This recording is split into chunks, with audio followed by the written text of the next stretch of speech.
अगर आप ब्राज़ील में हैं और कोई आपसे यह कहता है आई एम विद चीकू, आप इसका मतलब क्या लगाएंगे? अगर आप जापान में हैं और कोई कहता है ब्लू डे, तो आप इसका मतलब क्या लगाएंगे?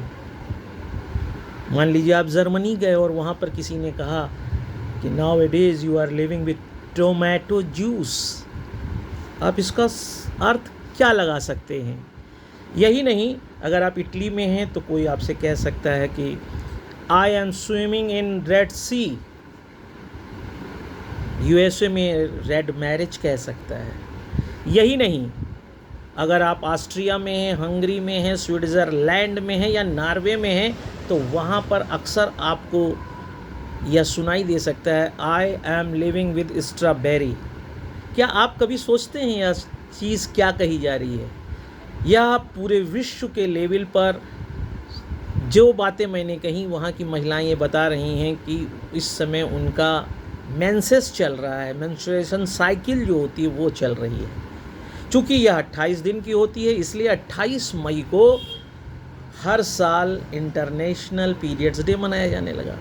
लेकिन आप अगर ध्यान से देखें तो भारत जैसे देश में अभी 22 जून को कामाख्या देवी, जो आसाम में हैं और तंत्र की बहुत बड़ी देवी मानी जाती हैं, वहाँ पर उनके लिए मेंस्ट्रुएशन साइकिल या मासिक धर्म या रजस्वला का एक बहुत बड़ा मेला लगता है जिसे अम्बुबाची कहते हैं। और कोने कोने से यहाँ पर तंत्र के लोग आते हैं, क्योंकि उस समय कामाख्या देवी के जो मासिक होता है, उस समय वह जो नदी है वह बिल्कुल खून जैसी दिखाई देती है और उस पानी का उपयोग लोग तंत्र के लिए कहते हैं। जहाँ पर मासिक धर्म को लेकर इस तरीके का समर्पण हो, क्या वहाँ पर इंटरनेशनल पीरियड्स डे मनाने का कोई औचित्य है? जहाँ पर नायर जैसी जाति हो, एंथ्रोपोलॉजी एक सब्जेक्ट है जिसमें बहुत दिन तक ये मिसकंसेप्शन चला और उसे जनजाति के रूप में डिफ़ाइन करते रहे। और अगर जो लोग उस सब्जेक्ट को पढ़ें वो जानते होंगे कि यहाँ पर तालुकेतुम कल्याणम संबंधम और कर्णवम जो मामा कहलाता है, मामा और भांजी के बीच विवाह होता है, वहाँ पर भी मैं जो बताना चाहता हूँ, नायर जनजाति में जब लड़की का पहला मेंसेस स्टार्ट होता था तो उससे एक पालकी में घुमाया जाता था और पूरे कम्युनिटी में इस बात को बताया जाता था कि इसका मासिक धर्म शुरू हो गया। यह एक अच्छी बात मानी जाती थी, जनजातियों में भी ये बहुत अच्छी बात मानी जाती है। तो फिर ऐसा क्या है कि भारत सहित पूरे विश्व के परिदृश्य में 28 मई को इंटरनेशनल पीरियड डे मनाने की ज़रूरत पड़ी। और इसके लिए हमें थोड़ा सा अगर हम पीछे जाएं तो शायद एक मिसकंसेप्शन जो सबरीमाला को लेकर है केरल में, जहाँ पर यह माना जाता है कि अयप्पा स्वामी के मंदिर में कोई भी रजस्वला वाली या जिसका मेंसेस स्टार्ट हो गया वह लड़की नहीं जा सकती। और वह कहानी भी बड़ी खूबसूरत है जिसमें अयप्पा स्वामी ने, चूँकि राजा पुंदल जो थे और पौंकव ऋषि जो थे उनके बीच की ये कहानी है, और सबरी चूँकि शादी करना चाहती थी अयप्पा से, तो उन्होंने कहा था कि अगर जब पृथ्वी पर कोई भी मासिक धर्म वाली लड़की नहीं होगी या नहीं आगे चलेगी, देन मैं आपसे शादी करूंगा। और ऐसा हुआ नहीं और सबरी वहाँ पर बैठी रह गई और वहीं से यह प्रोहिबिशन, टैबू, एक पॉलिनेशियन शब्द टैबू आप कह सकते हैं, निषेध शुरू हुआ कि जो रजस्वला वाली लड़कियाँ हैं वह नहीं जा सकती हैं। हमारे देश भारत में मासिक धर्म या रजस्वला को लेकर हमेशा से बहुत ही संवेदनशीलता रही है। जब कोई ऋतु स्राव के समय में होता है, जैसा कि आप जानते हैं द्रौपदी को के जब चीरहरण हुआ वह उस समय रजस्वला में थी, और उस समय में महिला के लिए ये है कि वो नहाती नहीं है, उनके नाखून बड़े रहते हैं, सिर में तेल लगाए रहती हैं, धार्मिक कार्यों से दूर रहती हैं, रसोई में नहीं जाती हैं, और घर का सारा सदस्य सांकेतिक रूप से यह जान जाता है कि इस समय वह किस स्थिति में है। भारतीय परंपरा में तो ऐसे समय में महिला को ज़्यादा से ज़्यादा आराम दिया जाता है।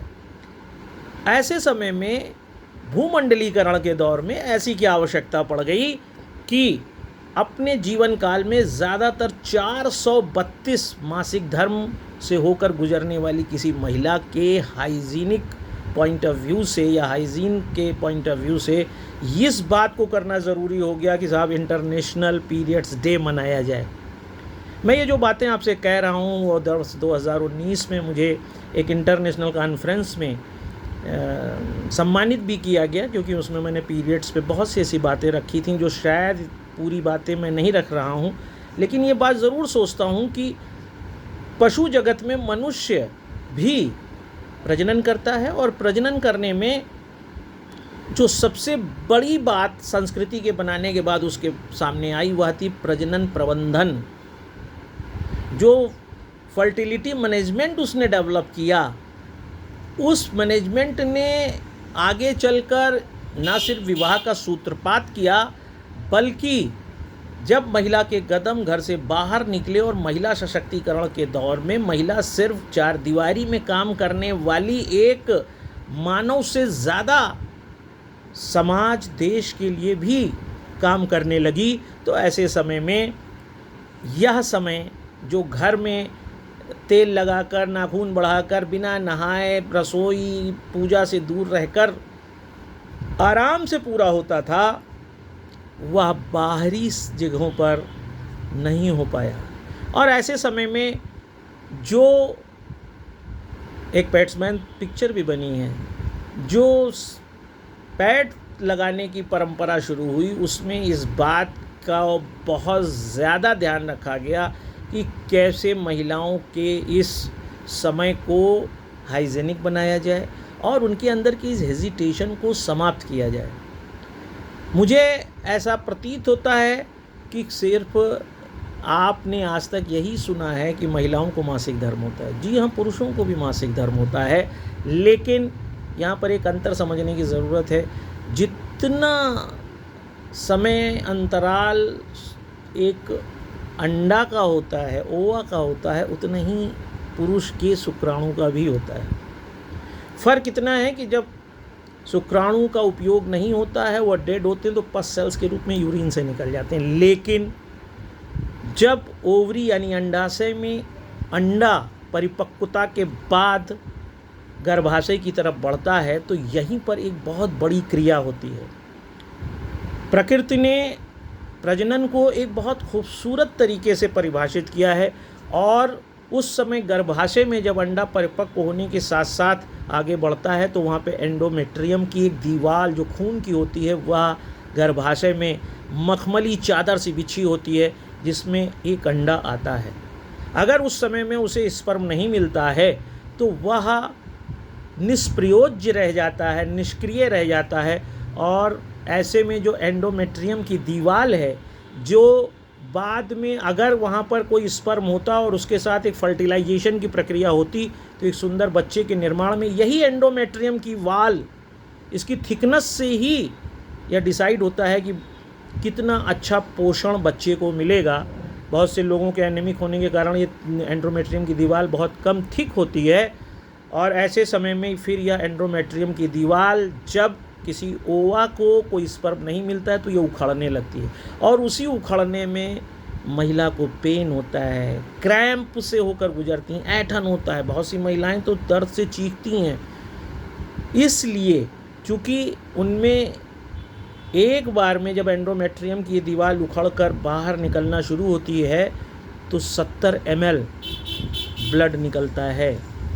और चूँकि यह प्रक्रिया एक दर्द की प्रक्रिया होती है, इसलिए पुरुष के मासिक धर्म की अपेक्षा यह मासिक धर्म ज़्यादा इम्पॉर्टेंट हो गया। हो सकता है कि आपने पुरुष के मासिक धर्म की बात ना सुनी हो, मेरा इस पर वीडियो भी है, आप उसको देखें कि पुरुष के मासिक धर्म में भी अगर सही ढंग से स्थितियां न रखी जाएं, तो पुरुष भी कई तरह की बीमारियों परेशानियों से होकर गुजरता है।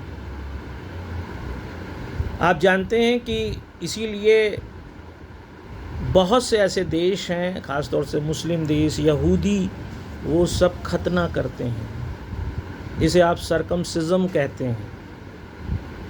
और यह करने में उन्हें फ़ायदा ये होता है कि आप बहुत सी बीमारी, बैक्टीरियल इन्फेक्शन से ना सिर्फ बचते हैं, बल्कि HIV वायरस जैसे से भी आपको सुरक्षित रहने की संभावना ज़्यादा होती है। खैर ये एक अलग विषय है। आज हम जिस बात कर रहे हैं उसमें आपको यह जानना चाहिए कि जो महिला का प्रजनन तंत्र है वह एसिडिक होता है। इसीलिए आपने देखा होगा महिलाएं खट्टी चीज़ें ज़्यादा खाती हैं, नींबू, अमरक, इमली, अचार, दही, ये सब इसीलिए खाती हैं क्योंकि जो गर्भाशय का क्षेत्र है महिला का वो एसिडिक या अम्लीय होता है। और अम्लीय इसीलिए होता है क्योंकि उसके कारण वहाँ पर बैक्टीरियल इन्फेक्शन नहीं हो पाता है। अब ऐसी स्थिति में प्राकृतिक अवस्था में जब मासिक धर्म स्टार्ट होता था, संस्कृति नहीं थी, तो वह रक्तस्राव हो जाता था। लेकिन अब जब आपको संस्कृतिपूर्ण ढंग से रहते हुए, काम करते हुए, एक सामान्य महिला की तरह मासिक धर्म के दौरान भी काम करना है और आप पैड लगाकर उस काम को कर रहे हैं, तो जो मासिक धर्म से निकला हुआ रक्त है वह पैड में एकत्र होता रहता है। ठीक है, उसकी क्षमता होती है, वह सोखता रहता है और बड़े बड़े विज्ञापन में बड़ी बड़ी कंपनियां इसे प्रभावित करती हैं कि आपको अनईजीनेस बिल्कुल नहीं होती है। लेकिन समय के साथ उसमें बैक्टीरियल इन्फेक्शन हो सकता है। वह बैक्टीरियल इन्फेक्शन ना हो इसलिए वह छेद एसिडिक होता है। इसलिए व्यक्ति, खासतौर से महिलाओं के खट्टा खाने के पीछे सबसे बड़ा कारण यही होता है। अब ऐसे समय में अगर एक जगह पर उस तरह का निष्प्रयोज रक्त इकट्ठा होता रहता है और आपने काफ़ी समय तक पैड नहीं बदला है तो निश्चित रूप से बैक्टीरियल इन्फेक्शन होगा। बैक्टीरियल इन्फेक्शन होगा तो आपको कई समस्याएं पैदा हो सकती हैं। बहुत सी जगह, खासतौर से जापान जैसे देश में तो मेंस्ट्रुएशन साइकिल के समय अवकाश की परंपरा है। केरल में भी अब इस परंपरा को शुरू कर दिया गया है। वहाँ पे मेंस्ट्रुएशन साइकिल के समय लड़कियों को छुट्टी दी जाने लगी है। कर्नाटक में भी यह शुरुआत हो चुकी है। लेकिन मुद्दा ये है कि इन सब बातों का कि छुट्टी मिलनी चाहिए, नहीं मिलनी चाहिए, सबसे बड़ा प्रयोजन ये है कि जो बैक्टीरियल इन्फेक्शन पैड लगाने के कारण डेवलप होता है, क्योंकि वहाँ पर एसिडिक माहौल नहीं रह जाता है, उसके लिए हम कैसे अवेयर हों। और इसके लिए हमें बात करनी पड़ेगी, हमें खुलकर बताना पड़ेगा दुनिया से। और इस बात से कोई नहीं इनकार कर सकता, चाहे मैं हूँ, चाहे इस दुनिया का कोई व्यक्ति मेरा यह वीडियो सुन रहा है, तो वह पैदा तो किसी ओवा से ही हुआ है। और अगर हम ओवा की बात नहीं कर पा रहे हैं तो यह हमारी कमी है। जिस ओवा के कारण ही इस पृथ्वी पर हमने जीवन के स्पंदन को महसूस किया है, उस बात को करने में हर्ज क्या है। हम एक सांस्कृतिक और सामाजिक मानव के रूप में ही सबको देखते हैं। एक जैविक मानव के रूप में जब हम किसी को देखना शुरू करेंगे, जिसमें हमें किसी आदमी में ओवा और स्पर्म भी दिखाई देगा, तब हम इस बात को एक सामान्य सी प्रक्रिया मानेंगे। और फिर हमको यह नहीं कहना पड़ेगा कि I M living with strawberry, it is my blue day. Bharat जैसे देश में कहते हैं नानी आई हैं।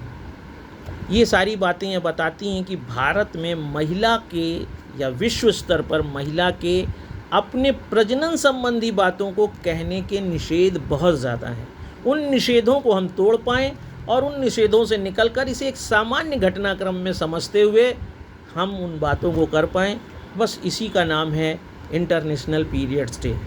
और इसके लिए आप जो नैपकिन यूज़ करते हैं, पैड यूज़ करते हैं, उसको कितने अंतराल पे बदलना चाहिए, एसिडिक माहौल कितना होना चाहिए, इन बातों को हम कर पाएँ। हम दुकान पर जाकर खुल कर ये कह सकें हमें पैड की ज़रूरत है। हम अपने घर, बाहर, मित्र सभी को यह बता सकें कि इट्स माय पीरियड टाइम। जिस दिन हम इस आईने में खड़े हो जाएंगे, उस दिन वास्तव में संस्कृति में महिला सशक्तिकरण की ओर दिखाई देगी। जो क्रैम्प है उसके लिए बहुत सी दवाएं हैं, जो दर्द है उसके लिए भी बहुत सी दवाएं हैं। आदमी खास तौर से होम्योपैथ में तो मैग्नीशियम फास्फोरिकम 6X बहुत अच्छी दवा है जो इस दर्द से आपको निजात दिला सकती है। लेकिन मैं फिर आपसे कहता हूँ कि इसी के साथ साथ आपको मनुष्य में पुरुषों के भी मासिक धर्म पर बात करनी चाहिए, क्योंकि पुरुष भी बहुत सी समस्याओं से होकर गुजरता है। केवल एंडोमेट्रियम की स्थिति के कारण और प्रजनन तंत्र के एसिडिक होने के कारण महिलाएं अपेक्षाकृत ज़्यादा संवेदनशील होती हैं। इसलिए हम सिर्फ उनकी बात तो करते हैं, पुरुषों की नहीं करते हैं। मैं इस वीडियो के माध्यम से पूरे विश्व के लोगों से यह अपील करता हूँ कि जब हम आप सभी ओवा से पैदा हैं तो खुलकर बात करिए। अगर कोई लड़की आपसे इस बात को इजी मोड में नहीं कह पा रही है कि ये मेरा पीरियड का टाइम है, तो आप समझ लीजिए ये हमारी सांस्कृतिक हार है। और इसको कहने में अगर उसे ये महसूस होता है कि इसके कहने के बाद वो संकोच, निराशा और आक्षेप के दौर से गुजरेगी, तो यह भी सांस्कृतिक विघटन की स्थिति है। और फिर संस्कृति के निर्माण का कार्य इसका मतलब अभी तक अधूरा है। और जानवर, पशु जगत इससे बहुत आगे जा चुका है। हम पशु जगत में रहते हुए मानव बनकर इस क्षेत्र में आगे जा सकें, इसके लिए ज़रूरी है कि हम इन पर खुलकर बात करें। जाते जाते मैं आपको एक बात बता दूं कि लड़कियां जन्म से इसीलिए देवी का रूप होती हैं क्योंकि उनके ओवरी में करीब 20 लाख से ज़्यादा अपरिपक्व अंडे होते हैं जो 9 साल की उम्र आते आते परिपक्व हो जाते हैं। लेकिन पुरुषों को यह गुण नहीं प्राप्त है कि उन्हें जन्म से ही उनके पास अपरिपक्व शुक्राणु होते हैं। यही कारण है कि पुरुष जन्म से देवी देवता नहीं कहलाता, लेकिन लड़की देवी कहलाती है क्योंकि उसमें सृजन की ताकत है। तो सब सृजन की देवी वो है, तो इसको कहने में भी लड़की को नहीं, पुरुष को हिचक नहीं होनी चाहिए। और इस दिन को, जो ये 28 दिन उनका है, इस साइकिल को आपको समझना होगा। एक छोटी सी बात आपको बताते हुए वीडियो ख़त्म करूँगा कि जब भी ओवा मैच्योर होता है, लड़की के बॉडी का टेम्परेचर 3 डिग्री सेंटीग्रेड तक नीचे आ जाता है। उस समय जब आप लड़की को छुएंगे तो वो ठंडी महसूस होगी और इसका मतलब है कि उसके अंदर एग मैच्योर है। इस आधार पर भी आप उसके साथ संवेदनशीलता से रह सकते हैं। लेकिन भूमंडलीकरण में आज का दौर जो चल रहा है, बड़ी बड़ी कंपनियां जो कर रही हैं, वह यह ज़्यादा बताने की कोशिश कर रही हैं कि मेंस्ट्रुएशन साइकिल जिस समय चलता है उस समय मैटिंग करना, रिलेशन बनाना ज़्यादा अच्छा होता है, सेफ़ होता है। और इस कारण से भी हमने इसे एक मनोरंजन का काम, मेंस्ट्रुएशन साइकिल को भी मनोरंजन की तरफ बहुराष्ट्रीय कंपनियों ने जिस तरह से मोड़ने का काम किया, वह कुल मिलाकर लड़कियों को ही नुकसान कर रहा है। केवल वह गर्भवती नहीं हो सकती हैं उस समय में जिस बात के लिए हम एक हाइजेनिक एनवायरनमेंट की बात करते हैं, उस समय में इस तरह के रिलेशन को डेवलप करना निश्चित रूप से उन्हें दूसरी परेशानियों में डाल सकता है। लेकिन बहुराष्ट्रीय कंपनियां जिस तरह से मानव को भी एक प्रोडक्ट बनाने की तरफ ले जा रही हैं, उसका एक सबसे बड़ा कारण भी यह इंटरनेशनल डे है। हमको इस आधार पर भी इस इंटरनेशनल डे को समझना होगा कि क्या हम एक प्रोडक्ट की तरह तो नहीं बनाए जा रहे हैं। क्योंकि जैसा कि मैंने कहा, भारत जैसे देश में इसके लिए हमेशा से खुलापन रहा। पूरा घर सांकेतिक रूप से जान जाता है कि फला लड़की, फला महिला इस समय ऋतु स्राव के दौर से गुजर रही है। और इसको समझने की भूमंडलीकरण में आवश्यकता है, ग्लोबलाइजेशन के दौर में समझने की आवश्यकता है। तभी हम इस इंटरनेशनल पीरियड डे की प्रासंगिकता को समझ पाएंगे। अगर यह बात आपको भी समझ में आती तो इसे दूर तक ले जाइए, ताकि हर लड़की वास्तव में सशक्त बने। और जो प्रजनन प्रबंधन हमने संस्कृति बनाकर लड़की के लिए शुरू किया था, उस प्रबंधन में उसके अभिव्यक्ति की स्वतंत्रता भी इस तरह से स्थापित हो कि वह अपनी बात को खुलकर जब कहे तो लोग उसे एक पूर्ण और समानता के आधार पर मानव समझते हुए उसके लिए संवेदनशील बने। तभी यह वीडियो सार्थक है, यह डे सार्थक है। आप इस बात को दूर तक ले जाएं ताकि अखिल भारतीय अधिकार संगठन की आवाज़ दूर तक जाए और हर महिला सशक्त बने। मैं आलोक चांडी अब फिर किसी अच्छी बात पर आपके साथ हूँगा। नमस्कार।